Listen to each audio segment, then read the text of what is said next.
Hello, and welcome to episode 2 of our 12-week journey. Today, we are officially beginning the work. The title of this first week is Recovering a Sense of Safety. You might wonder why we aren't starting with something like inspiration or technique. The reason is that creativity is an act of extreme vulnerability. To create is to show the world who you are, and you simply cannot do that if you feel hunted, judged, or mocked. Most of us aren't blocked because we lack talent. We are blocked because we don't feel safe enough to be bad at something while we are learning to be good at it. This week is about building a protective cocoon around your inner artist so that it finally feels safe enough to come back out and play. The core lesson: shadow artists and the censor. In this first chapter of The Artist's Way, Julia Cameron introduces us to the concept of the shadow artist. These are people who are deeply creative but are terrified to actually be the artist. Instead, they hang around the edges.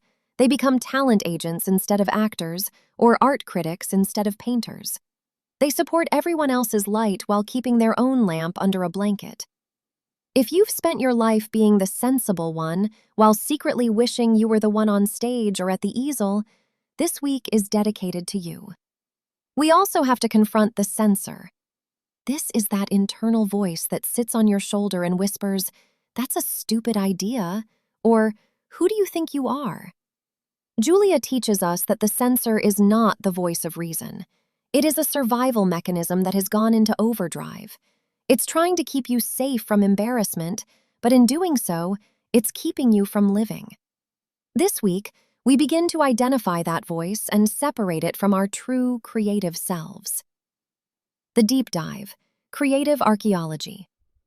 To recover your sense of safety, you have to do some detective work on your past. You cannot move forward until you understand what pushed you into hiding in the first place. 1. The time travel and the monsters. I want you to identify 3 monsters from your past. These are the creative cops: the teacher who gave you a bad grade on a poem you loved, the parent who told you art wouldn't pay the bills, or the friend who laughed at your early sketches. Write down exactly what they said. By naming them, you strip away their power. You begin to realize they weren't experts. They were just people who didn't understand the spiritual electricity inside you. 2. The champions. To balance the scales, list 3 champions, people who truly believed in you. What did they say that made you feel safe? Keep these voices close to your heart this week. 3. The blurts. This is a powerful technique for releasing hidden fears. Take a piece of paper and blurt out your negative beliefs. Write, "I can't be an artist because," and finish the sentence 20 times as fast as you can. Once you see these fears written down, like "I'm too old" or "I'm too busy," you'll realize how illogical most of them are. They are just blurts, not facts. The Week 1 affirmations. Affirmations are how we reprogram our internal wiring. I want you to write these down and say them out loud several times a day, especially when that internal censor gets loud. I am a channel for my creativity, and my creativity is a gift. My creativity leads me to truth and love. I am willing to be a bad artist until I can learn to be a good one. I have a right to be an artist. The weekly check-in. As we close out this first week, we must perform our weekly check-in. This is a vital part of the process to ensure you are actually doing the work.